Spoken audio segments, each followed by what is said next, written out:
The 1970s. I wasn't even born yet, and it was a confusing time for most of the watch industry as they struggled to stay relevant after the introduction of quartz watches in 1969. However, despite the dodgy hairstyles and fashion sense of that age, we can be thankful for Gerald Genta revolutionizing the watch world with the first super luxury all-steel sports watches, and a trend that very much still is in vogue to this day. We are of course talking about the AP Royal Oak, first introduced in 1972.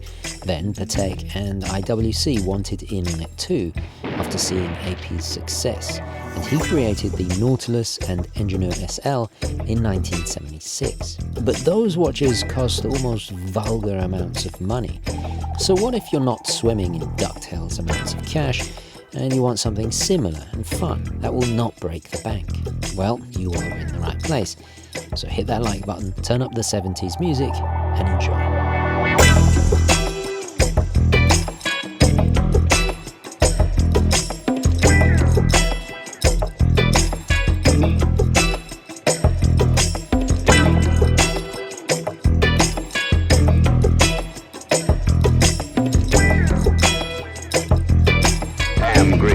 That one chick hit squad who creamed you as coffee is back to do a job on the mob.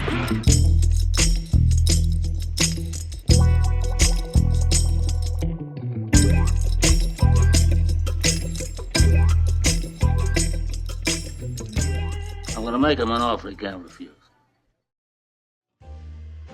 Okay, hi guys, and welcome to the show. Today, another unsponsored review. However, this time, not just one watches, but three, including a new release for 2023.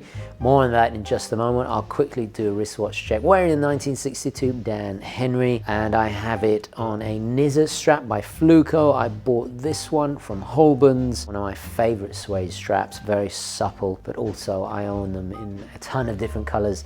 They're just super comfortable. Anyway, without further ado, let's have a little bit of history to contextualize the brands in question.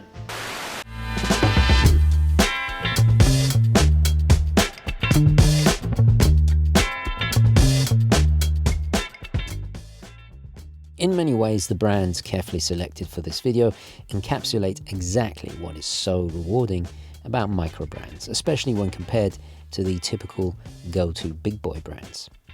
Each brand here not only has a unique take on the 70s sports watch style, but a totally different story behind them as well. First, we have Nuun and their Montre Slim, a brand based in the Kingdom of Bahrain, making it the first Middle Eastern watch brand to be featured on the channel. Despite the brand being still relatively young, it's already made history by being worn by His Majesty the King of Bahrain, the Sultan of Oman, and even the Bahrain Paralympic team, among many others. I suspect this was mainly due to a sense of national pride, a major advantage of being perhaps the only watch brand in the country, well, that I know of at least. Then we have Maen, and if the name of their watch, the Manhattan, doesn't give it away, it's founded by two Dutch gentlemen in 2017 out of a mutual profound love of watches. Since then, it has expanded rapidly into 6 impressive collections and a following in over 90 countries around the world. I was unaware of this brand until I recently was contacted by them and kindly lent in a sample. Maen is an old Dutch word meaning moon, which of course is a symbol of time. Last but by no means least is a brand we have covered in detail before last year, the only heritage brand out of the 3. We are of course talking about the legendary Swiss brand Nivada Grenchen, and their new for 2023, the F77. Founded in 1879, today at the helm of it is a watch industry veteran, collector and entrepreneur, Guillaume Ledet, who has finally succeeded in putting the brand back on track after succumbing to the quartz crisis in the 1970s. Last year, I reviewed their most iconic watch, the outstanding Chronomaster, first introduced in 1961, and the world's first do-it-all diving-capable chronograph, immortalized on screen by actor Brian Kelly. For more information about this amazing and highly underrated brand, I urge you to check out that video.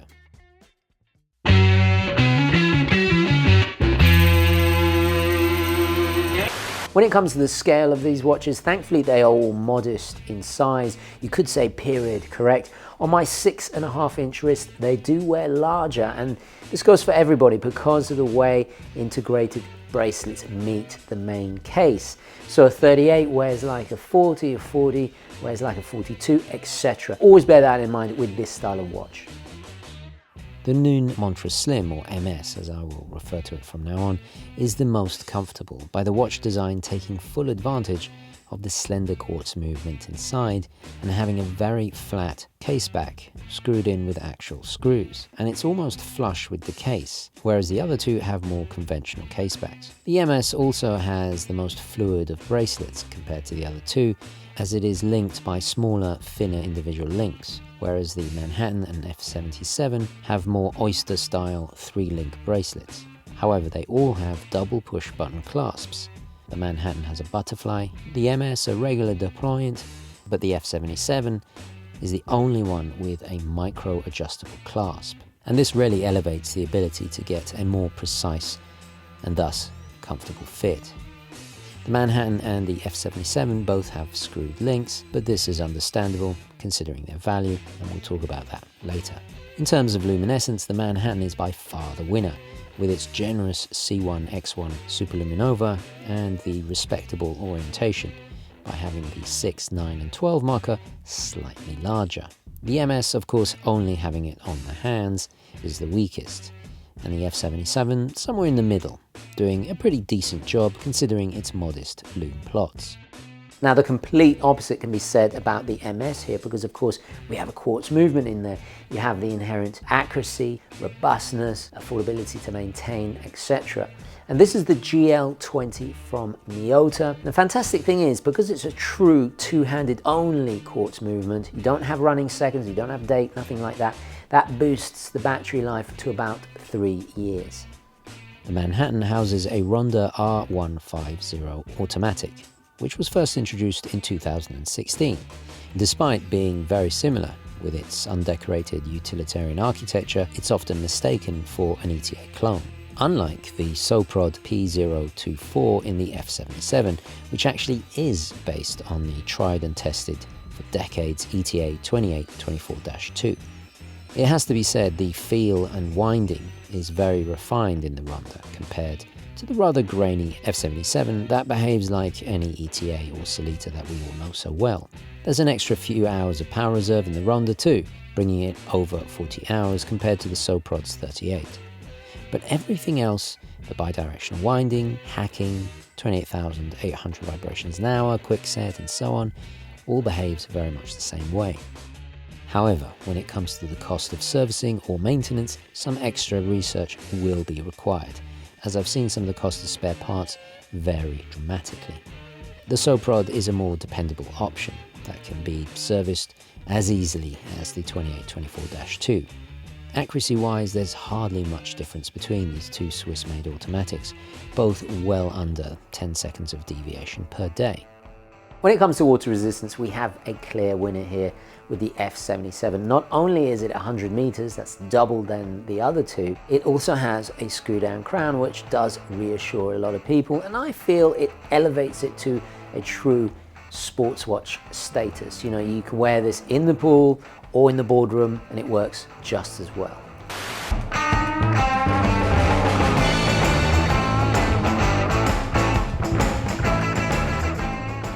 The design language of the MS is dictated by the brand's core design philosophy of modernism and elegant but affordable minimalism. Without any seconds hand, there is no need for hash marks, and the elegance comes in the form of applied Arabic numbers on top of a stunningly radiant and rich royal blue sunburst guilloche pattern, along with the brilliance of the high-polished surfaces on beveled edges and on the dial detail itself that are mostly contrasted by the brushed or satin surfaces. This last point can be said for all three, in fact. Also in common is all three are available in various color options, and if you prefer functioning lume index markers on the MS, they offer that too. However, in my humble opinion, considering the brand's origins, I think the Arabic numbers are far more fitting, and also kind of make it stand out a little bit more. The tapering baton handset is perhaps my favourite part, reminiscent of the industrial futurism in the highly successful Ming watch brand. The flanking extra wing is purely for aesthetic balance, to mirror the crown guards on the opposite side. And this is unlike the reason it was created for the Patek Nautilus that the MS obviously takes inspiration from in the first place, where it acted as a type of lock to fasten the ingenious case construction together. Also, unlike the Nautilus, the dial and sapphire glass is perfectly round, and not the rounded scalloped edge that we see in the Manhattan. And it goes without saying they all have sapphire glass.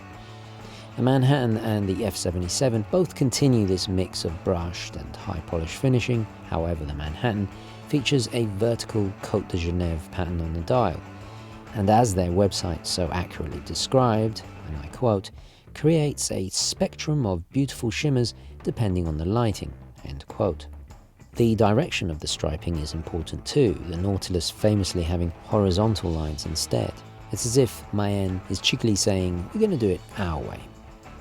The handset looks like mini skyscrapers from the Manhattan skyline, another very clever little bit of design, and it's almost Art Deco and plays well with the curvy Tourneau-shaped case, reminiscent more of Omega's confused era of Constellation, as they themselves tried to gentrify their collections to stay trendy. This perfectly complements the logically cut-off applied markers that follow the periphery of the dial, along with overly long but crisply printed white hash marks.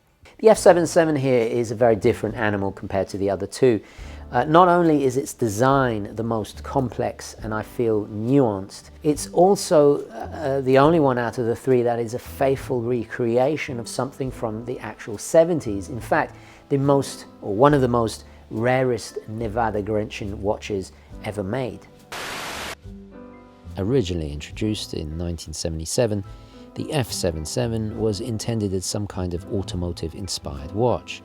Think Lotus Esprit, Lancia Stratos HF Stradale, or Di Tommaso Pantera, and you'll see exactly what I mean. Let's not forget, this was a turbulent time for the brand, as discussed before. So this was their own attempt to modernize and gentrify the brand. This explains the Genta-esque octagonal bezel that sits lower than the double-domed sapphire, giving it much more of a vintage look and feel, even compared to the Royal Oak of 1972. Speaking of racing watches, the sandwich handset instantly makes me think of the modern Rolex Daytonas, and there is even a loomed paddle-style second hand for extra sportiness. Underneath the applied multifaceted markers and brand shield logo, the dial itself has a basket weave pattern, which is not only a clever alternative to the Royal Oak's distinctive signature tapisserie dial, but also instantly reminds us of the upholstery found in sports car seats and interiors. However, my favourite detail is the way the lugs are aggressively angular and slope downwards, as if it was some kind of attempt at being aerodynamic. Again, very fitting for the automotive sports car roots of the watch. I mean, they even lined up the hexagonal screws perfectly on the porthole style bezel with regards to their position. Utterly pure class.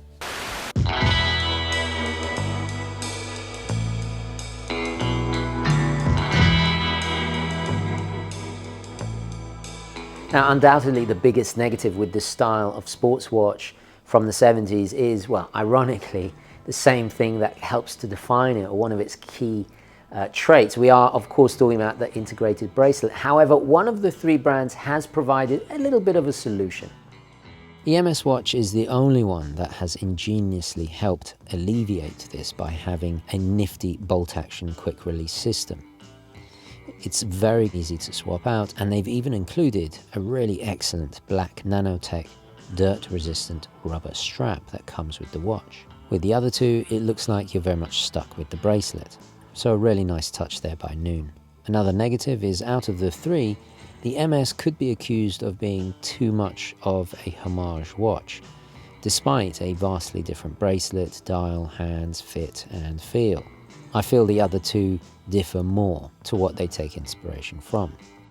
And when it comes to the Manhattan, my biggest complaint here was the octagonal crown not being ergonomic enough when winding in the first position. This is due to it being flush with the top of the case. It's not the end of the world, it just has to be said. Despite having outstanding screwed links, there is also no micro adjustment with the Manhattan. When it comes to the F77, this being a no date version with a date movement, you still have the ghost position on the crown. So if that is going to be an annoyance to you, definitely go with the date version. My last critique, and it's a tough one as I'm not really sure if it's just personal taste and just me, but the Maen branding, I kind of feel it's a little bit generic and reminds me of some of the fashion watch brands on Alibaba. I actually like the palindromic Nuun name, and naturally the N in the shield of Nivada Grenchen is historically already iconic and just cool, especially on the engraved caseback. So I'm not really sure here, but what do you guys think? Let me know in the comments.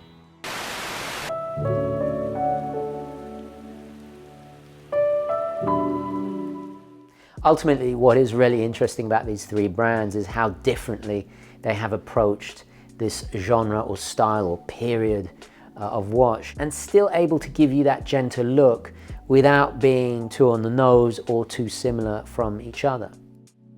These are clearly not just blatant homages to Genta, but actually the best in that style at three very different price points. The MS being quartz-based in its price range at well under the $500 mark.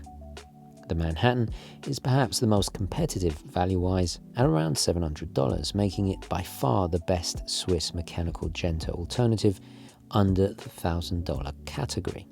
I can already see the comments saying, well, you could buy a Tissot PRX for a little less. Well, its Powermatic 80 has the same issues as the movement discussed in my recent Hamilton Mirth 38mm review. The F77, priced at just over $1,000, is the best of the bunch. Out of the three, it is by far the best in terms of quality, performance, along with the most interesting design, and of course a sense of authenticity heritage-wise. The most important thing here is that I feel all three brands have succeeded in giving you something that had that versatility that was so refreshing in those Genta designs of the 70s and is integral to this style of watch. That versatility sartorially, I mean, you can wear a Nautilus in an AP Royal Oak just as well in a tracksuit as you can dressed like this, or even smarter. An aspect that was so compelling about Genta back in the 70s. You have to remember at the time, Genta was a much needed breath of fresh air, especially when you consider how stuffy and set in their ways AP, Patek and IWC were before his influence. Not to mention all these subsequent brands that, like Nivada Grenchen and so many others, then followed suit. Personally, I'm not crazy about the Patek Nautilus, but I must confess I really did enjoy the grab-and-go ease of the Quartz MS. It's kind of like my Quartz Santos, not something I wear every day, but when I'm in the mood, it's nice not having to set it. The lack of seconds also makes you forget it's quartz, and the charming slenderness in combination with that stunning blue dial just makes it feel like very elegant, well-made, more dressy jewellery that happens to tell the time too. The F77 and Manhattan to me feel more like serious Monday to Friday everyday watches. But it has to be said that all three can work just as much for formal as they do with casual attire. Another important aspect that makes for a great sports watch. So unequivocally, the F77 is the winner out of the three. I mean, of course it is, it's the most expensive. I will probably be adding the blue dial variation with date to my own collection soon. I don't want to rush into it, I want to give it some more time. I don't want to impulse buy it, so to speak. The gift and the curse of reviewing watches is that you end up buying half of them, but anyway, there you go. As a former Royal Oak owner, I can say that, yeah, I'm not afraid to wear this one. It's not going to be a scratch magnet like that was. At the same time, it's still from a respectable brand that is doing amazing things. Anyway, guys, there we have it. Let me know your thoughts down below, especially recommendations, suggestions for affordable alternatives to the Royal Oak and Nautilus. Do share that as well. Don't forget to like this video, very important, best way to support the channel. Onwards and upwards, thank you for watching, and I'll catch you in the next one. Okay.